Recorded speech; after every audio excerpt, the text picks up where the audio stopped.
अस्सलामुअलैकुम मोहतरम नाज़रीन। हज़रत अब्दुल्ला बिन अब्बास रज़ी अल्लाह अन्हा से रवायत है कि रसूलुल्लाह सल्लल्लाहु अलैहि वसल्लम अपने सहाबा को ये दुआ यूं सिखाते जैसे कुरान मजीद की सूरत याद करवाते थे। फरमाते, कहो ए अल्लाह, हम जहन्नुम के अजाब से तेरी पनाह में आते हैं। मैं कब्र के अजाब से तेरी पनाह चाहता हूँ। मैं मसीह दज्जाल के फितने से तेरी पनाह तलब करता हूँ और मैं ज़िंदगी और मौत के फितने से तेरी पनाह मांगता हूँ। सनन निसाई हदीस नंबर 5514।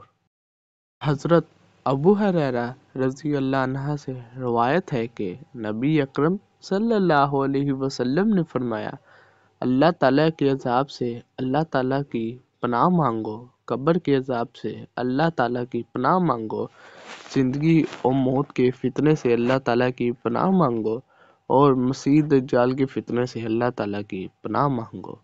सनन निसाई हदीस नंबर 5518।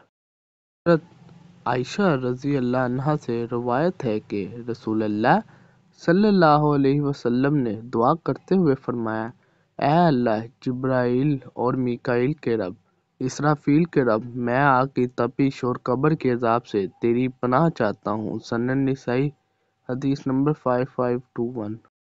हज़रत आयशा रज़ी अल्लाह अन्हा से रवायत है, इन्होंने कहा कि रसूलुल्लाह सल्लल्लाहु अलैहि वसल्लम फरमाया करते थे, ऐ अल्लाह, मैं अपने करदा और ना करदा गुनाहों के शर से तेरी पनाह हासिल करता हूँ। सनन निसाई हदीस नंबर 5528।